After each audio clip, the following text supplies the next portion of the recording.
Hi, this is Denise Matthew. I hope you're doing well. Back again to talk about the transits for the week. This week, we are officially finished with the awareness gates. We've done all the splenic gates, and now we're moving into brand new energy. We're moving into the gate one. And not only that, we're starting a brand new quarter. So there's a few things to talk about. Yeah, so this seems to be ushering in some really new energy. And the biggest focus, and for the whole month of November, based on what I'm looking at, is really our direction in life. And the gate one and two are definitely part of that theme. So let's get into the details. With the movement of the sun and earth, this week might be one where you feel a deep push to move forward on your life path and to flow with your creative spirit.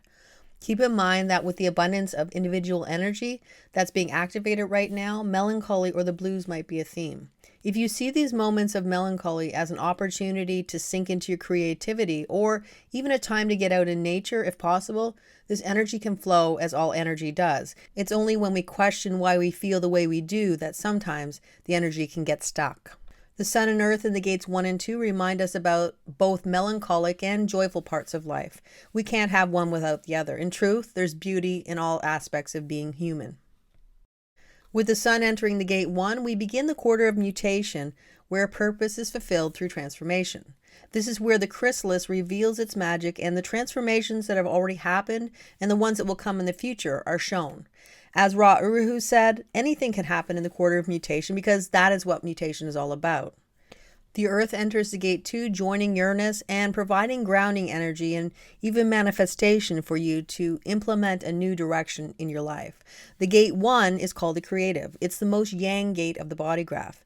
It's described as primal creativity without limitation.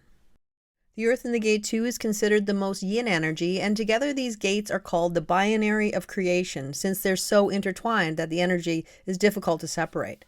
The gate 1 is the direction for creativity and the creative expression of the self, while the gate 2 is where the theoretical magnetic monopole resides and is directly connected to our direction and life path in this incarnation.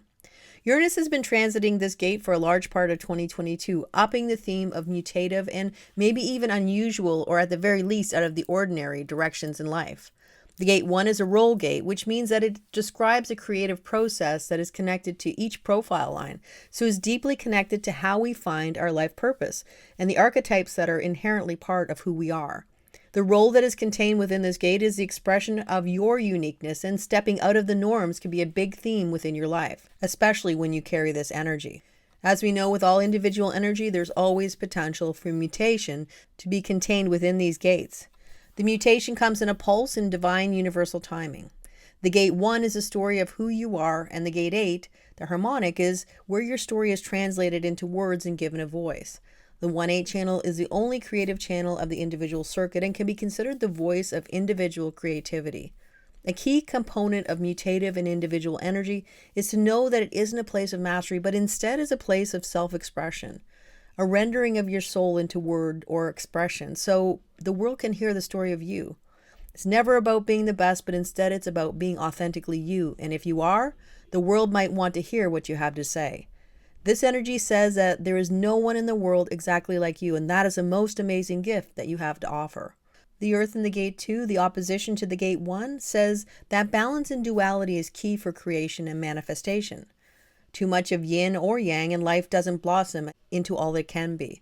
The gate 1 is the primal force of life itself. This energy is here to bring mutation into the world, and like the gate 2, is concerned with mutative direction in life. This is about being a creative role model where you create from a place of your spirit or the essence of who you are. The energy of the gates 1 and 2 are here to provide a contribution to the world, one that can be in some way mutative, even to the direction of humanity, and also point towards a direction that can bring evolution. It says that life itself is a creative process and nothing is free from the risk of being mutated. These are the gates of the direction for our future.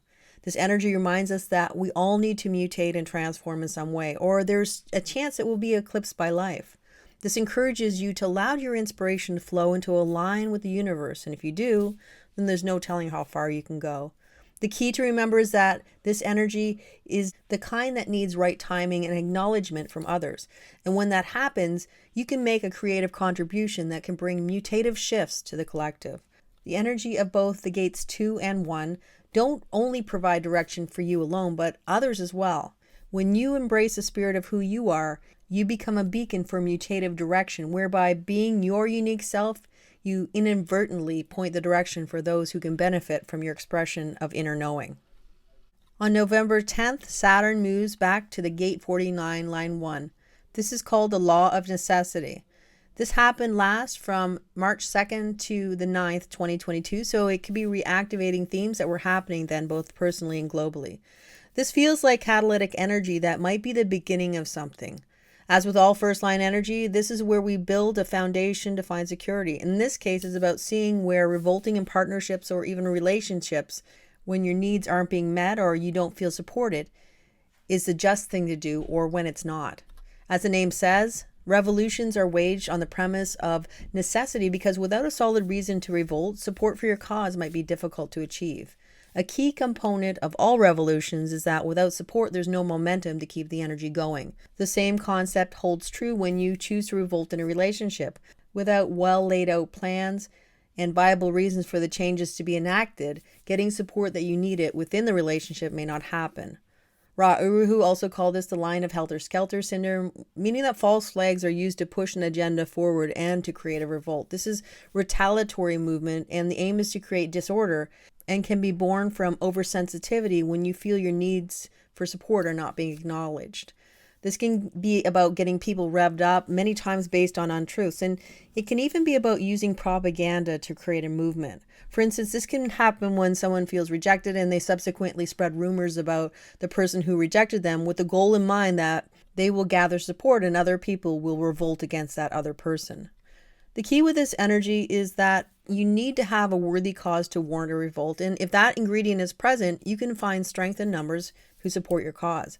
When all pieces to the puzzle are collected, then this is where you can have a revolution for the right reasons, one that can eventually grow and flourish. Globally, we might see something happen that looks one way, but later is unveiled to be something completely different. Being your own authority and connecting to your inner knowing can help you decide what's true for you and what is an illusion. This transit encourages us to think for ourselves and not to rely on what others tell us. Unless we have investigated ourselves, nothing can be absolute. Well, that's it for the energy for this week. I hope you enjoyed it, and I'll be back again soon with even more energy updates. Until then, take care, and I'll see you again soon. Bye for now.